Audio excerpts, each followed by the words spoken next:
This is Zelensky and Trump take two, and it felt so very different from that Oval Office meltdown back in February. There were European leaders here, there was laughter, even a suit. President Zelensky, you look fabulous in that suit. But how much closer are we to peace?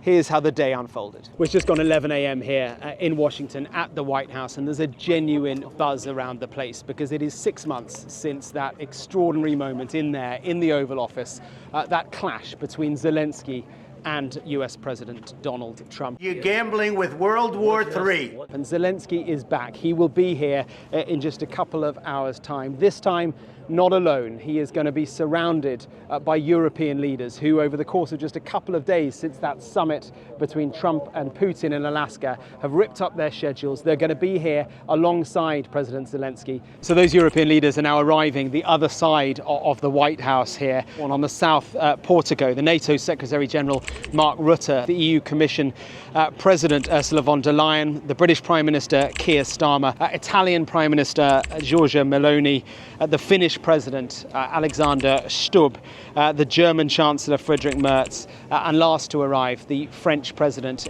Emmanuel Macron. They're all using this relationship that they've built up with Trump in order to try and persuade him to back Ukraine and to stick with it. So here he is, 6 months after that Oval Office meltdown. He's back at the White House for a truly unprecedented gathering. They're inside the Oval Office right now, and it seems to be going so much better than February. Thank you very much for being here. Thank you so much, Mr. President. If I can, first of all, thank you for invitation and thank you very much for your efforts. My wife, she First Lady of Ukraine, she gave the letter. It's not to you, to your wife. Oh, I want it. It seems that President Zelensky is adopting what other world leaders have used as the strategy here, which is to get in and get out as quickly as possible, to say as little as possible. It's going well for now. We're going to have a meeting. I think if everything works out well today, we'll have a trilat. And I think there will be a reasonable chance of ending the war when we do that. Today have been a lot of attacks and a lot of wounded people, and the child was dead, small one year and a half. So we need to stop this war, to stop Russia, and we need support. Well, one of the memorable, extraordinary moments back in February was what Zelensky was wearing. He wasn't wearing a suit, and it caused quite a moment. And the journalist who asked him why he wasn't wearing a suit was yes. Brian Glenn. Sorry to interrupt you, Brian.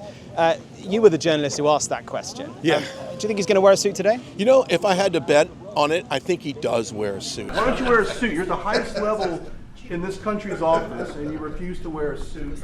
Just want to see if do you own a suit? I will wear a costume after this war will finish. President Zelensky, you look fabulous in that suit. I said the same thing. You look good. I said the same thing. Yeah, looks good. I said to the one that attacked you last time. See, that was I remember that. Why does it matter?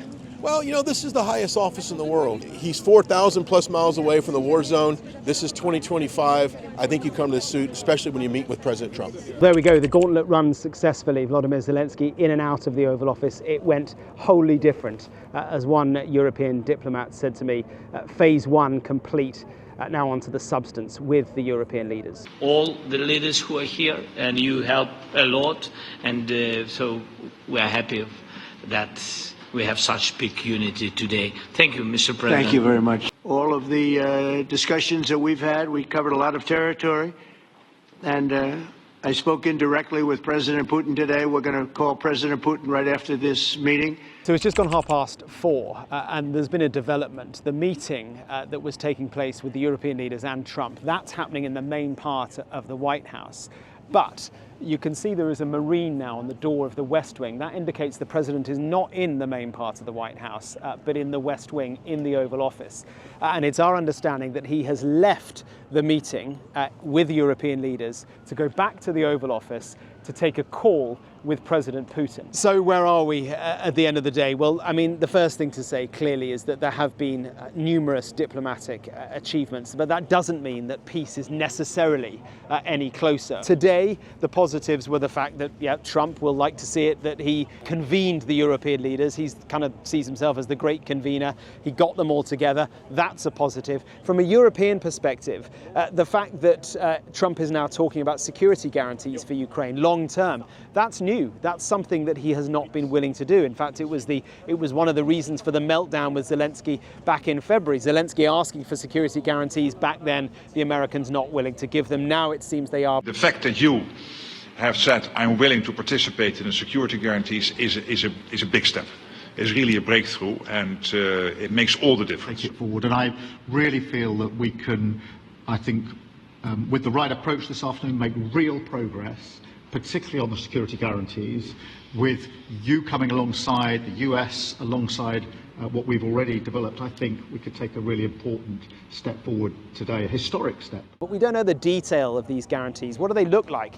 Will they actually work? Will Putin even accept them? We simply don't know. And then, of course, what is Zelensky willing to do in terms of giving up Ukrainian land? He's been so clear that he doesn't want to give up any, but it seems from an American perspective that may be a difficult part of the bargain that brings peace. The war is going to end, and this gentleman wants it to end, and Vladimir Putin wants it to end. I think the whole world is tired of it, and we're going to get it ended.